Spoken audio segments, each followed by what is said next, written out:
네, 안녕하세요. 저는 프리랜서 작가 윤상석입니다. 네, 반갑습니다. 여러분, 만화 좋아하시죠? 제가 어릴 때 이런 만화들이 있었어요. 뭐, 독고닥, 뭐, 꺼벙이, 뭐, 강가딘. 저의 어린 시절을 갖다가 행복하게 해주었던 만화들이죠. 제 손에는 항상 이런 만화가 있었어요. 그래서 제가 좀 그림 좀 잘 그리거든요. 그래가지고 만화를 그려서 친구들한테 많이 보여주기도 했어요. 그러면 친구들이 제 그림을 보고서는 막 칭찬을 해주면은 뭐 어깨도 으쓱하기도 했고요. 청소년 때는 뭐 학생 명랑 소설, 그리고 뭐 셜록 홈즈나 루팡 같은 탐정 소설, 그리고 공상과학 소설에 푹 빠져 지냈어요. 뭐 이런 책들이 뭐 학업에 도움되는 책들이 아닌데 뭐 밤을 새서 읽기도 했거든요. 뭐 이쯤 되면 제가 뭐 예술이나 뭐 문학을 전공하지 않았을까 이렇게 생각하실 것 같은데, 저는 사실 안전하고 평탄한 길을 갖다가 그런 삶을 원했거든요. 그래서 제일 중요한 게 취업이었어요. 그래서 대학 입시에서 공대에서 가장 취업이 잘 되는 과에 일지망으로 지원을 했습니다. 제가 대학 입학할 때는 1지망, 2지망이 있었거든요. 이 지망에서는 또 제가 하고 싶었던 생물학을 갖다가 지원했고요. 근데 뭐 1지망에서 떨어지고 그 2지망 생물학을 전공하게 되었어요. 대학에 들어가서 앞으로 인생을 어떻게 살아야 되나 그런 고민을 참 많이 했어요. 그래서 뭐 인생이나 철학과 관련된 책들을 갖다가 많이 읽었죠. 근데 그 책들 중에서 제가 직접 컨텐츠를 만드는 창작의 매력에 대해서 설명하는 내용들이 있었는데 그 내용이 참 가슴이 와닿더라고요. 그리고 또 연합 동아리 활동을 하면서 뭐 연극 대본을 쓰고, 그리고 학교 축제 때 꽁트 시나리오를 쓰면서 창작의 매력에 대해서 직접 체험도 하게 되었습니다. 그러면서 막연히 창작하는 삶을 살면은 좀 행복할 것 같다 이런 생각을 또 하게 되었어요. 그래서 대학을 졸업하고 뭐 제 성향상 또 안전한 그런 평탄한 그런 길을 걷기 위해서 대기업을 갖다가 입사하기 위해서 노력을 했죠. 근데 한편으로는 창작과 관련된 일을 좀 해보고 싶다 그런 생각이 들었어요. 그래서 운 좋게 두산그룹 계열사이면서 당시만 하더라도 우리나라에서 가장 큰 출판사인 동아출판사에 공채로 입사하게 되었습니다. 제가 신입사원 때였어요. 우연히 우리 회사 사장님이 제 옆을 지나다가 저를 보고서는 눈이 둥그렇게 뜨고서는 아니 자네 지금 뭐 하는 거야? 막 이렇게 뭐 화를 내듯이 얘기를 하더라고요. 제가 만화를 보고 있었거든요. 그래서 당황해서 좀 일어나가지고 저 근무 중입니다 이렇게 얘기했죠. 근데 사장님이 이 부서 표지를 딱 보더니만 그냥 미소를 지으며 지나가더라고요. 제가 만화 기획팀에서 편집자로 일을 하게 되었어요. 이 만화와 관련된 일을 하다 보니까는 또 만화에 더욱 푹 빠지게 되더라고요. 자, 이게 제가 그 당시에 만들었던 책들이에요. 뭐 경제도 보이고 주역도 보이고 뭐 18사라, 뭐 빅뱅 이렇게 보이시죠? 말하자면 철학, 뭐 과학도 첨단 과학이죠. 그리고 뭐 경제 이렇게 어려운 내용을 갖다가 이렇게 만화로 푸는 작업을 갖다가 주로 했어요. 그러면서 이 만화가 어려운 내용을 전달하는데 굉장히 효과적인 매체라는 걸 알게 되었죠. 그러던 어느 날이었어요. 제가 뭐 퇴근을 하려고 하는데 우리 회사 부서에 선배 한 명이 저를 갖다가 부르더라고요. 근데 그 선배는 저한테 회사 내에서는 멘토와 같은 분이었고, 그리고 회사 직원이기도 했지만은 또 출판계에서는 번역가로 좀 알려주신 분이었거든요. 근데 그분이 얘기하기를 평생 직장은 없어. 언젠가 회사가 자네를 버릴 거야. 그러니까 자네가 먼저 회사를 버릴 수 있도록 실력을 키워야 돼. 이렇게 얘기하는 거예요. 이 선배님이 무슨 뚱딴지 같은 소리를 하시나 그렇게 생각을 했죠. 사실 그때는 대기업에 들어가면은 그냥 평생 직장이었어요. 그러니 뭐 선배의 말이 뭐 귀담아 들리지 않았죠. 근데 한편으로는 마음속에 그런 생각이 드는 거예요. 난 뭘 잘할 수 있을까? 좀 곰곰이 생각해 봤죠. 그래, 나는 그림이나 만화를 그려봐야겠다. 이런 생각을 하게 됐어요. 제가 좀 그림에는 좀 자신이 있었거든요. 틈이 날 때마다 습작을 했죠. 그랬더니 뭐 그림 실력이나 만화 실력이 조금씩 발전해 가더라고요.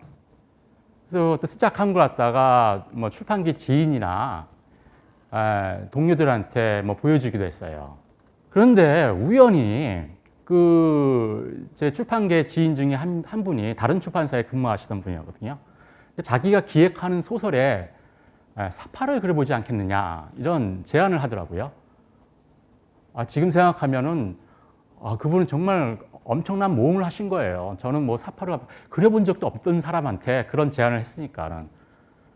근데 또 반대로 저는 뭐 엄청난 도전을 한 거죠. 한 번도 그려보지 않은 사파를 갖다가 그렸으니까요.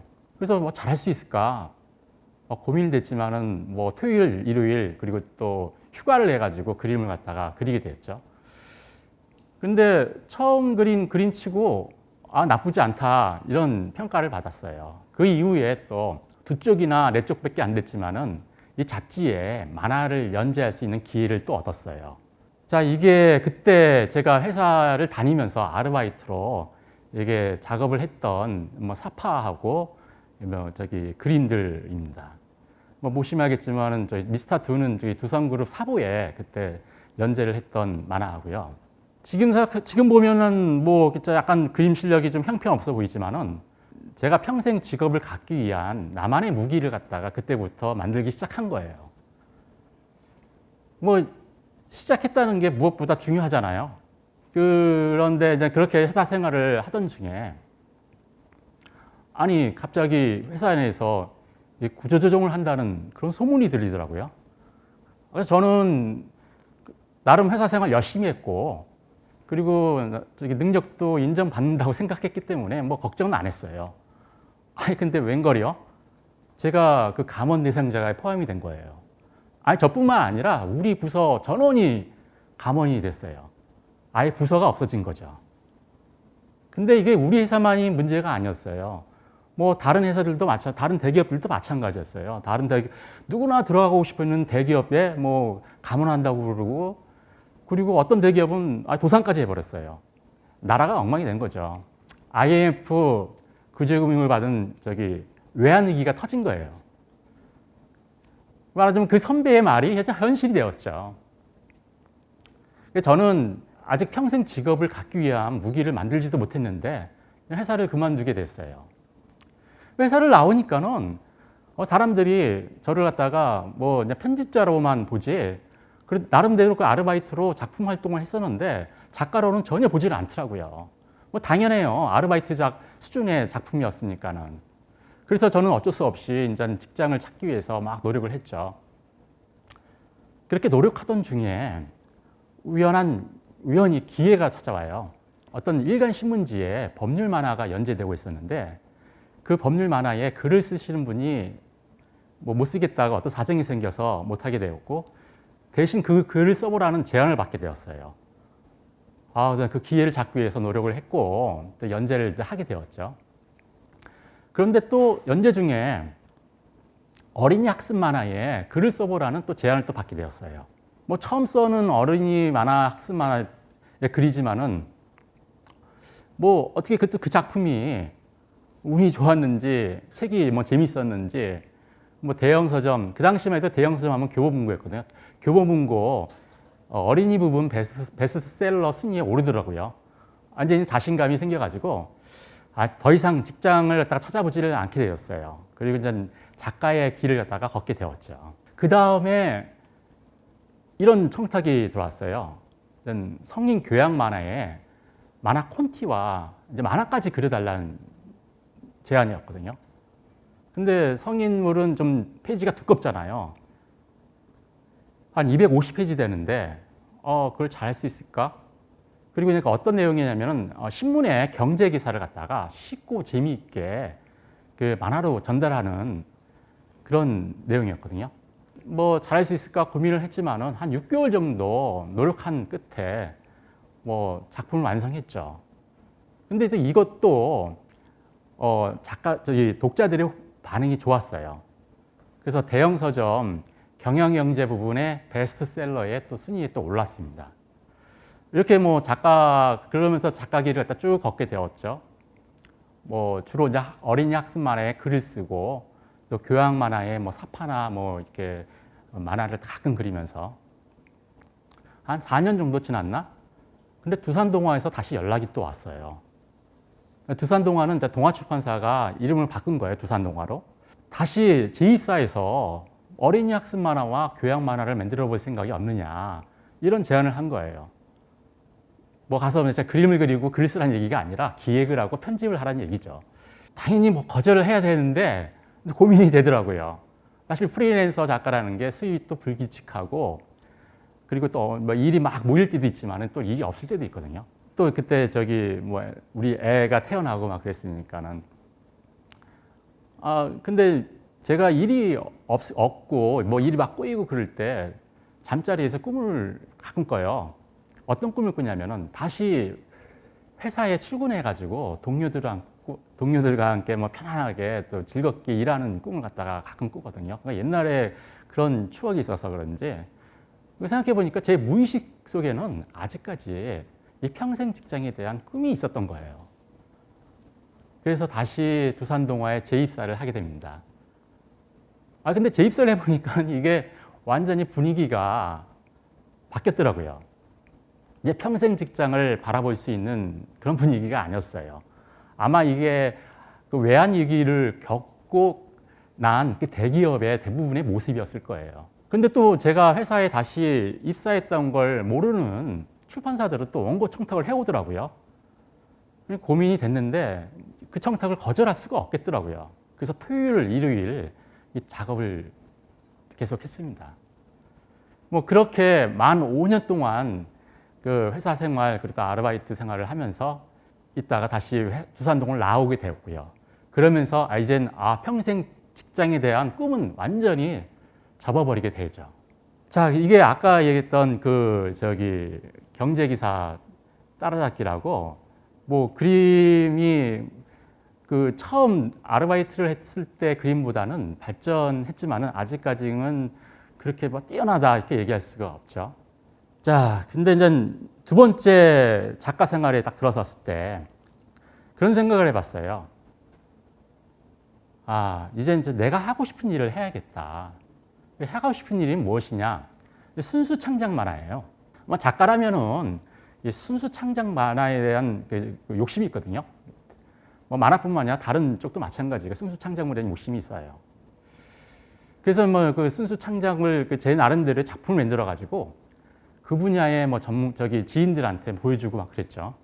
근데 아무도 관심을 두지 않더라고요. 그러니까 생각해 보니까는 그쪽 분야에는 저보다 뛰어난 작가들이 굉장히 많은 거예요. 뭐 쌓인 거죠. 근데 사실 제가 잘하는 거는 어려운 내용을 갖다가 쉽고 재미있게 풀어서 이게 만화로 꾸미는 작업을 굉장히 잘하거든요. 그래서 고민을 했어요. 하고 싶은 일에 도전을 계속 할 것인가? 아니면 내가 잘하고 있는 일에, 잘할 수 있는 일에 더 집중할 것인가? 결국은 제가 잘할 수 있는 일에 선택을 했어요. 에너지를 낭비하지 않고 제가 잘할 수 있는 일에 집중하기로 한 거죠. 이게 사실 따지고 보면은 제가 잘하는 이 분야하고 순수 창작 만화하고 다루는 분야만 틀리지 뭐 창작이라는 건 마찬가지거든요. 그래서 지금 생각해도 잘한 선택이라고 생각을 해요. 그러면서 그 Y 시리즈, 예림당의 Y 시리즈를 들어보셨죠? 만화. 거기에 여러 권의 글을 맡아가지고 제가 글을 쓰게 되었어요.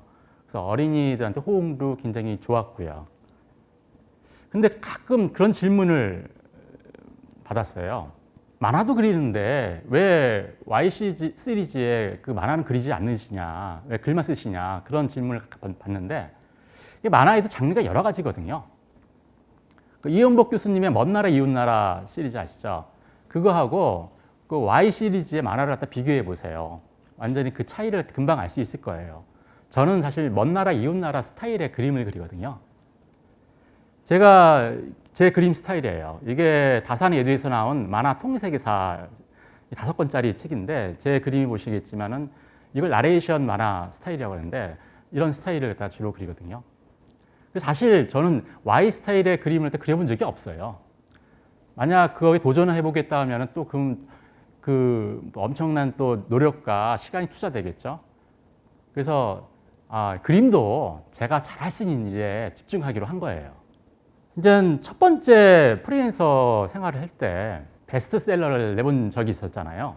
그러니까 두 번째 그 작가 생활에 들어가면서 좀 자신감이 있었어요. 왜냐하면 글이나 그림 실력이 훨씬 발전했거든요. 그래가지고 좀 욕심을 냈죠. 베스트셀러를 다시 만들어 봐야겠다. 근데 그동안 출판 환경이 많이 바뀌었어요. 뭐 유튜브다, 뭐 스마트폰이다 해가지고 책 읽는 사람들이 많이 줄었거든요. 뭐 기대가 크면은 희망도 크잖아요. 책이 잘 안 나가더라고요. 그래서 한동안 또 슬럼프에 빠지기도 했어요. 근데 그런 생각이 들더라고요. 책이 얼마나 팔리느냐가 중요한 게 아니라 책을 낼 수 있다는 그 자체가 중요한 일이다.